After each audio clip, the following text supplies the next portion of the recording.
Thank you to Bespoke Post for sponsoring today's video. Bespoke Post is a monthly membership club delivering awesome boxes of top shelf goods from under the radar brands. It's free to join. Every month they introduce their members to cool new products like outdoor gear, barware, home and kitchen goods, clothing, and more, based on a preference quiz members fill out when signing up. The box lineup changes every month, and each box has at least $70 in value, but it only costs you $45. 90% of the products in Bespoke Post boxes come from small businesses, many of which are based right here in the U.S. The knife in the Terror box is made by Bare Bones, based out of Salt Lake City. You only pay for what you want. Before your box is sent, you'll get a preview of what comes inside to decide if you want to keep it, swap it for a different box, or skip the month entirely for absolutely no charge. To get 20% off your first box, click the link in the description and enter Red Poppy Ranch 20 at checkout, or go to bspk.me/Red Poppy Ranch 20. The lineup boxes change every month, so don't miss your chance to try out these awesome products.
One of the single greatest results of the lifestyle that Cedar and I have worked so hard to create is the simple fact that I get to do what I want to do with my time. Of course, there's some parameters around this idea. Naturally, I have responsibility as a husband and a father, but as long as I take care of those responsibilities, I get to do what I want to do with my time. Above and beyond most other things, this is one of the greatest blessings associated with our lifestyle. When you don't have the outside pressures of the world dictating where you get to spend your time, it's a beautiful thing.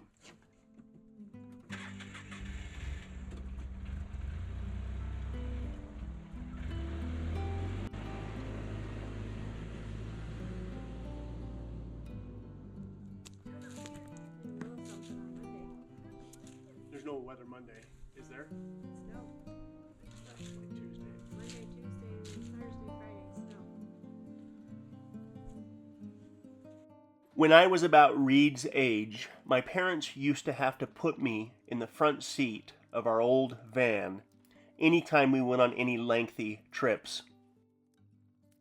If I happened to be sitting on one of the back benches next to one of my brothers, I would more than likely eventually do something to pester this brother, which would likely lead to him doing something to me, letting me know that I should keep my hands to myself, and I would usually end up crying in the process.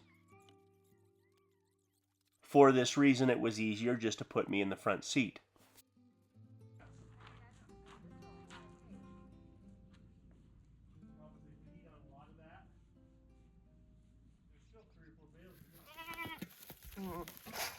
Okay. The only benefit of having pygmy goats. We don't have pygmy goats. I know, but if we did, when they jump up, they're not as tall as me. That's true. Well, they know you got. They know you got snacks. Yeah. I just got some bread. They like it.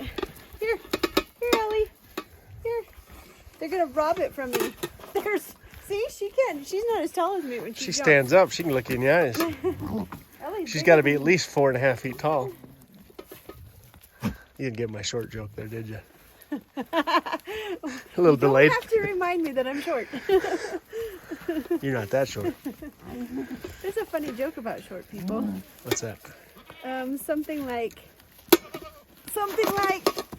See, her head was over your head just right now. Look at. Stop, Ellie. You know they don't do this to me, right? Something about when God created short people, he stops when they're perfect. And he doesn't have to grow them as tall. Something like that. Do not ask me to repeat jokes. Okay. You're getting mugged. Cats are looking for their treat. Where's the cat's treat? They know the cats know there's a slight possibility they might get some leftovers. The goats were.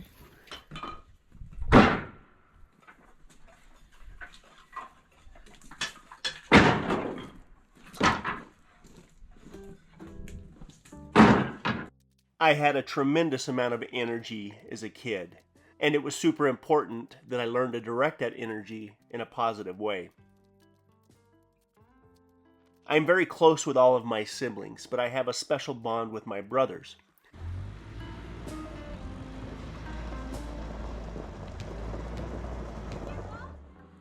We grew up beating the heck out of each other, and most of the time because of my age in relation to their age, and because I would often pester my brothers, I was the one on the receiving end of some of these scuffles.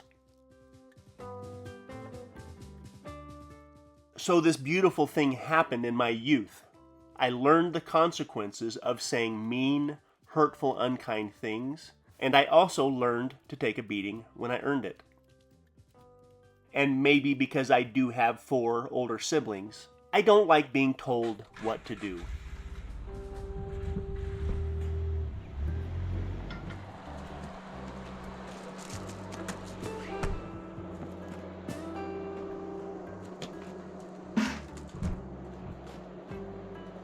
I have an older brother named Nate, and our age difference is about the same as Rhett and Reed's age difference. I learned at a young age that if I did something that required some hands-on treatment from my brother Nate, it almost always worked out in my favor, because he would usually feel bad afterwards. Then he would take me down to Dairy Queen for a treat of some kind. I just slapped the bee out of here. So, next week it's gonna snow a lot. So, we had to get as much wood as we could from there and bring it in the Ranger and then stack it up for our fire. Because next week it's gonna snow very much. You said that twice. It's okay. Yeah, let's go play basketball.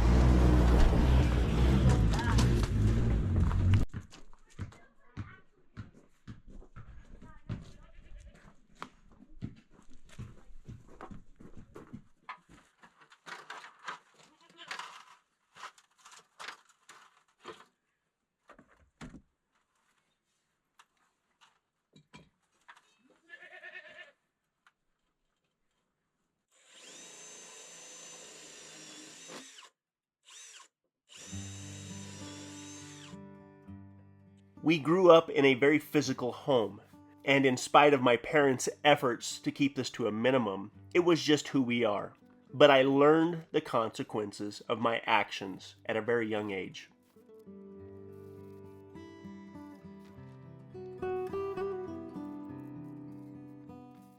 Naturally, I don't like conflict for this reason, but at the same time, I'm not afraid of it.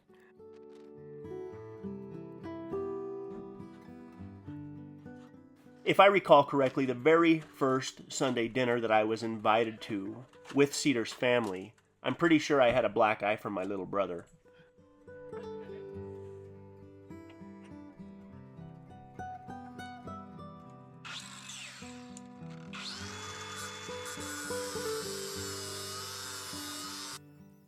I was around 18 or 19 years old at this time, and when I told this story to Cedar's family on how I acquired this black eye, and I told the story with a smile on my face, I think Cedar's family may have wondered if my family may have a screw loose. And that was probably a good question. Over the last 25 years, Cedar has done her best to try and understand what this thing is that brothers seem to do to each other if they spend enough time together. And whenever Reed might go too far and pester Rhett to a point where Rhett puts his hand on Reed, naturally Cedar doesn't like it.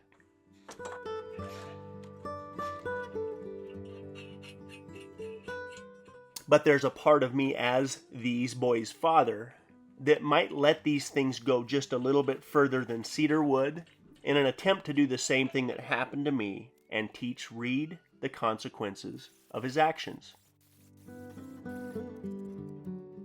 Reed is also incredibly high energy like I was when I was a kid. He's very good at sports, and I'm certain it'll be fun to watch him grow up. But one of my concerns as a father is that he learns to be kind and loving, and that he learns to be a good sport. Reed and Callie are just a few years apart, which is very similar to me and my little brother. I've made it very clear to both of my boys that it is their jobs to look after their sisters and their mom, especially if I'm not around.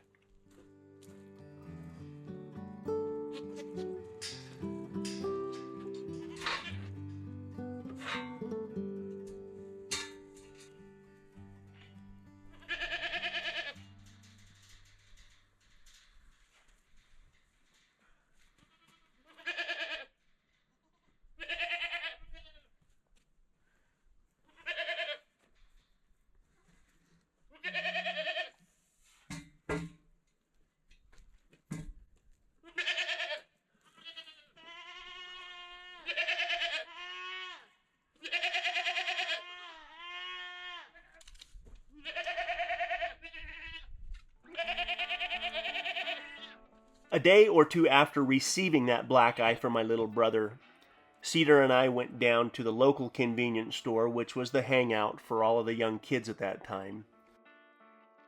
And when I pulled up in my truck with my girlfriend sitting next to me, I realized my little brother and his 4 buddies were hanging out there as well.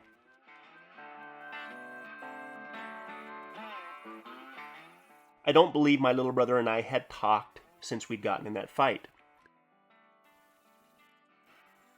As I got out of my truck with my girlfriend, one of my brother's buddies said something to me about my black eye that he knew my little brother gave me.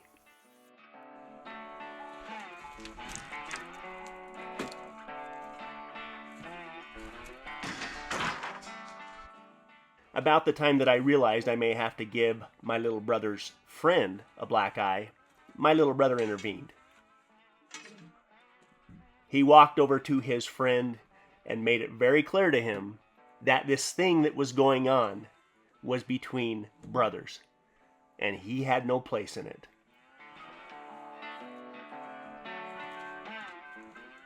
My little brother also made it clear to his friend that if he said one more thing to me, that my little brother was going to give him a black eye.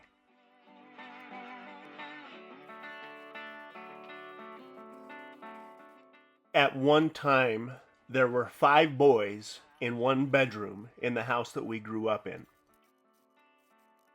We had 2 bunk beds and a foam pad underneath one of the bunk beds that had to work because my parents thought it very important that my oldest sister have her own room.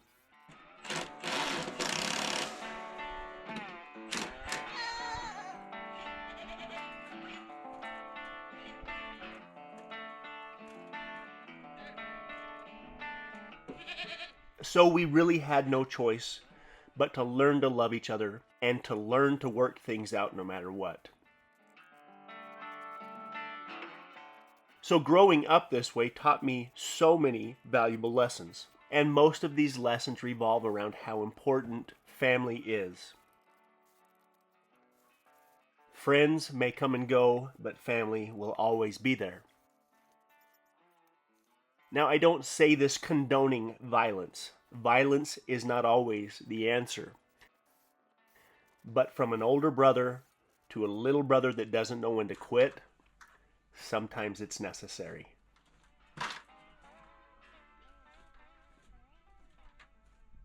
How's that feel?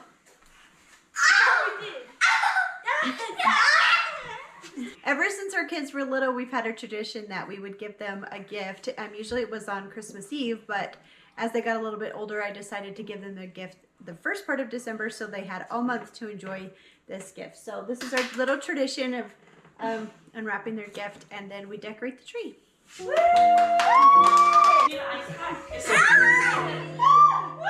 That'd be so funny. And then No, Yeah, no, grab them open, not like that. Can we open? Okay, open, yes. I gotta believe PJs. those are cute! everybody go get your PJs on. Right. 1, 2, 3. It's right over there! Bring Lindsay. Oh, that's pretty good.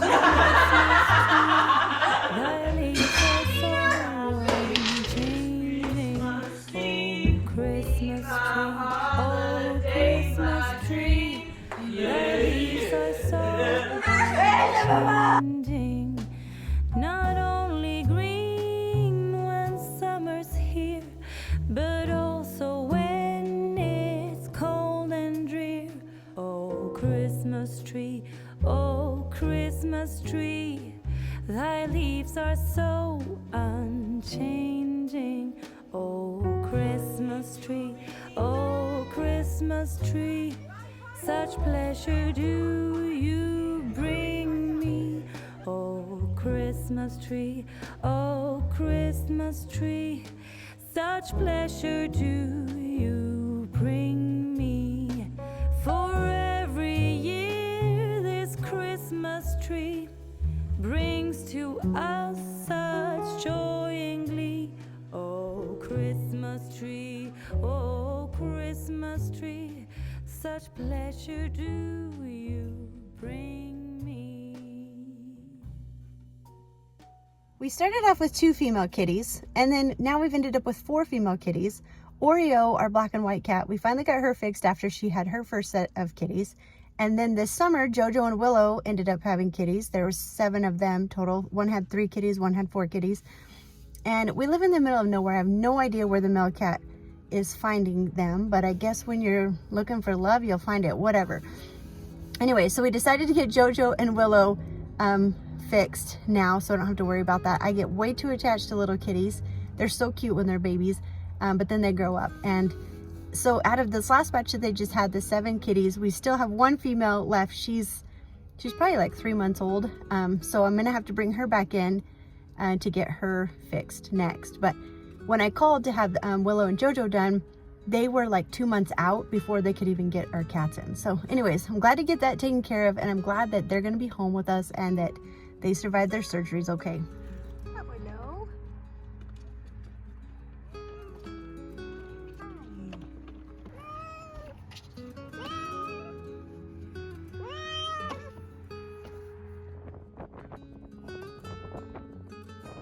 This is me and my older brother Nate's son, Ty, my nephew, riding 4-wheelers a couple of months back in Williams, Arizona.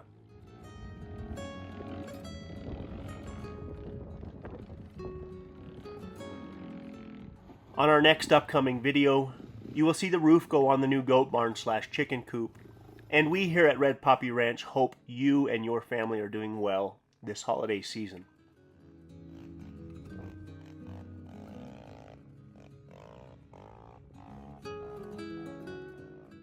And we thank you for taking time to be a part of our lives by watching our videos.